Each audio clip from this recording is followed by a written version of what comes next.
नमस्कार दोस्तों, आज के इस वीडियो हम बात करने वाले हैं one of the biggest bank failures के बारे में जो यूनाइटेड स्टेट्स में अभी हाल ही में हुआ है।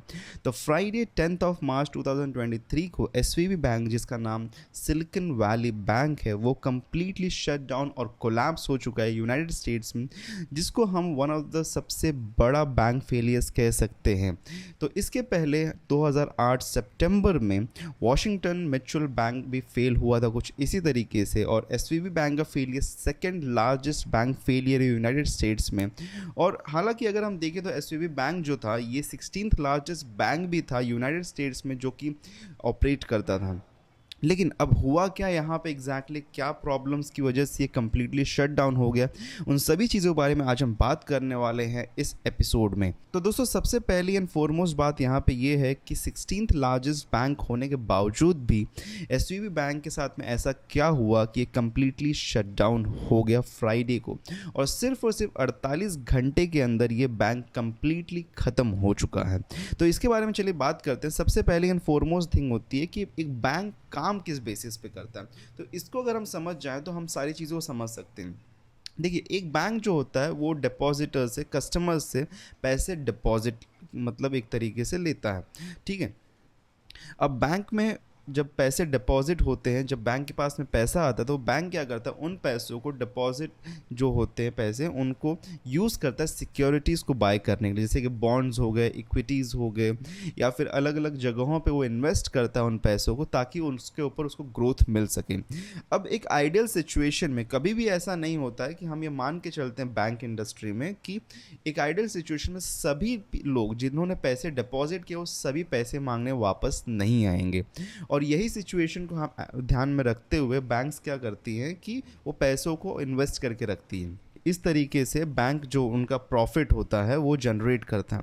तो यही चीज़ होती है सभी बैंक्स के साथ में। और 2008 में जो यूएस डिप्रेशन था, जब यूएस का फाइनेंशियल क्राइसिस आया था 2008 में, तो उसके बाद में यूएस में क्या हुआ कि जो लोन्स के ऊपर जो इंटरेस्ट रेट थे वो काफ़ी कम हो गए, और जिसकी वजह से जो वेंचर कैपिटलिस्ट थे, जो कि इन्वेस्टर्स लोग थे, उनके पास में, क्योंकि लोन को बहुत ही कम इंटरेस्ट रेट पे उठा सकते हैं, तो उन्होंने वो लोन्स को लेके वो उन पैसों को, अपना जो पैसे थे उनको इन्वेस्ट करना शुरू कर दिया स्टार्टअप्स के अंदर और टेक फर्म्स के अंदर। तो ज़्यादा अमाउंट में पैसे इन्वेस्ट होने लगे, और जो भी न्यू स्टार्टअप्स थे, जो भी नए टेक फर्म्स जो स्टार्ट हो रहे थे, और वो जो फर्म्स थे वो सीधे तौर पे एसवीबी बैंक की तरफ जाने लगे, और उनके जो पैसे के डिपॉजिट थे वो एसवीबी बैंक में होने लगे, बिकॉज एसवीबी बैंक जो था एक बहुत ही ज़्यादा टेक फ्रेंडली और startup and venture capitalist friendly bank था।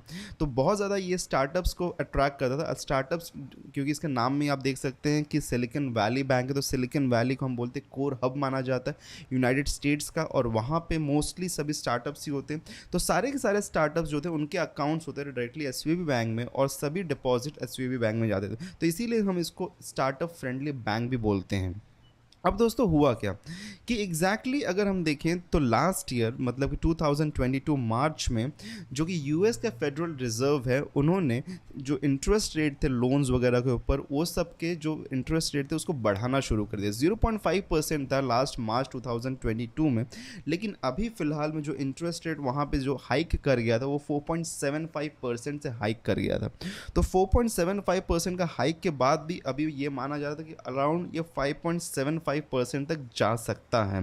तो इतना ज़्यादा हाइक होने के बाद में जो भी बॉन्ड्स में एसवीबी बैंक ने इन्वेस्ट किया था उसके जो रिटर्न्स थे वो काफ़ी ज़्यादा कम हो गए, और जो बैंक था एसवीबी बैंक वो उसके स्टेबलाइज होने तक के लिए रुका हुआ था कि ये स्टेबलाइज हो तो उनके जो रिटर्न्स होंगे थोड़े बढ़ सकते हैं। लेकिन इसी के बीच में अचानक से Peter Thiel, Peter Thiel one of the biggest venture capitalist हैं यूनाइटेड स्टेट्स के, और उनका एक फर्म है जिसका नाम है फाउंडर्स फंड। तो फाउंडर्स फंड ने अपने जितने भी इन्वेस्टेड कंपनीज थे, जितने भी पोर्टफोलियो कंपनीज थे, उन सभी को कहा कि आप अपने डिपॉजिट, आप अपने जितने भी पैसे डिपॉजिटेड हैं आपके एसवीबी बैंक में, उसको रिटर्न ले लीजिए। तो उन्होंने अपना ट्रस्ट जो था उसको कम कर दिया एसवीबी बैंक में, जिसकी वजह से जितने भी लोग थे जिनके बैंक अकाउंट्स है, जितने भी स्टार्टअप्स के बैंक अकाउंट थे एसवीबी बैंक में, उन सभी ने अपना जो भी फंड था उसको रिटर्न लेना शुरू कर दिया। और इसी को फॉलो करते हुए कुछ और भी वेंचर कैपिटलिस्ट फर्म थे जैसे कि यूनियन स्क्वायर वेंचर्स, जिन्होंने अपनी भी कंपनियों को कह दिया कि एसवीबी बैंक से आप पैसों को वापस ले लीजिए।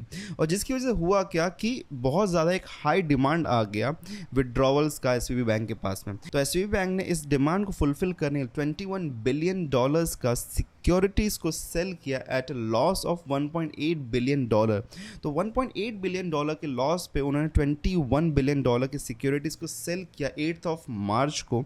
और उसके बाद भी वो प्लान करते हैं $2.2 बिलियन के शेयर्स को और सेल करने के लिए। लेकिन फिर भी जब कंपनी के जो भी रिक्वायरमेंट्स थे वो जब यहाँ पे फुलफिल नहीं हो पा रहे थे, तो फाइनली कंपनी को शट डाउन करना पड़ा सिर्फ और सिर्फ 48 घंटे के अंदर। 8 मार्च को ये सिनेरियो शुरू होता है और 10 मार्च को जो बैंक थी वो कम्प्लीटली शट डाउन हो जाती after a withdrawal of $42 billion. जी हाँ दोस्तों, 48 घंटे के अंदर बैंक ने $42 बिलियन को विड्रॉवल के लिए सैंक्शन किया और जिसके बाद में पूरा बैंक कम्प्लीटली शट डाउन हो गया। इसके बाद में जो फेडरल डिपॉजिट इंश्योरेंस कॉर्पोरेशन था, उन्होंने एक न्यू बैंक को फॉर्म किया जिसका नाम है deposit insurance national bank of Santa Clara. और इस बैंक को 13 मार्च को शुरू किया गया है और कहा जा रहा है कि जितने भी लोगों के डिपॉजिट्स थे वो इस बैंक के थ्रू उनको सिक्योरली वापस मिल जाएंगे। लेकिन अब देखने वाली बात होगी कितने अमाउंट तक लोगों को मिल सकते हैं। एफडीआईसी जो है $250,000 तक का अमाउंट को इंश्योर करती है और उसको रिटर्न देने के लिए लायबल होती है। उसके अबाव जो अमाउंट होता है उसको फिर पार्शली दिया जाएगा जो भी डिपॉजिटर्स थे।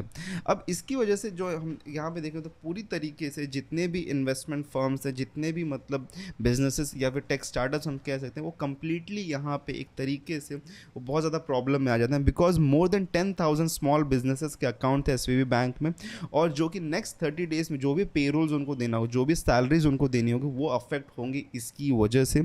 और मोर देन 1 लाख जॉब्स इसकी वजह से इम्पैक्ट होने वाले हैं अगले 30 दिनों के अंदर यूनाइटेड स्टेट्स में। और उसी के साथ में दोस्तों यहाँ पे कुछ और भी चीज़ें हैं। वो ये कहा जा रहा है कि 37,000 स्मॉल बिजनेसेस थे जिनका अकाउंट में मोर देन $250,000 डिपॉजिट थे। मतलब कि उनको जो रिटर्न अब वापस मिलेगा, जो अमाउंट रिटर्न मिलेगा एसवीबी बैंक के थ्रू, जो न्यू बैंक फॉर्म किया गया है, वो एक पार्शियल अमाउंट होगा, कंप्लीट अमाउंट रिटर्न नहीं हो पाएगा, ऐसा भी यहाँ पे चांसेस हैं। तो ये एक पूरी तरीके से यहाँ पे सस्पेंस बना हुआ है कि इसकी वजह से अब यहाँ पे जो ये फॉल हुआ है इसकी वजह से कितने सारे बिजनेसेस जो कि यूनाइटेड स्टेट्स में अब एक तरीके से एक बहुत बड़ा एक मेजर क्राइसिस को फेस कर सकते हैं।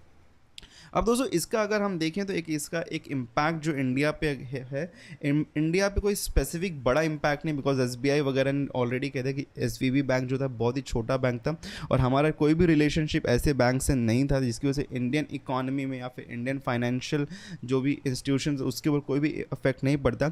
सिर्फ और सिर्फ एक बैंक है जिसका ऊपर थोड़ा सा इफेक्ट पड़ा है इसकी वजह से, वो है एसवीसी बैंक, जो कि श्यामराव विट्ठल कोऑपरेटिव बैंक है इंडिया में। तो उनके ऊपर ये इफेक्ट पड़ा है, वो ये है एसवीबी और एसवीसी, ये जो दो नाम है इसकी वजह से यहाँ पे एक थोड़ा कन्फ्यूजन क्रिएट हो गया लोगों में। तो लोगों को लगा कि एसवीबी बैंक अगर फेल हुआ तो एसवीसी का कुछ कनेक्शन होगा, तो लोग एसवीसी बैंक में पहुँच गए और वो भी अपने पैसों को मांगने लगे।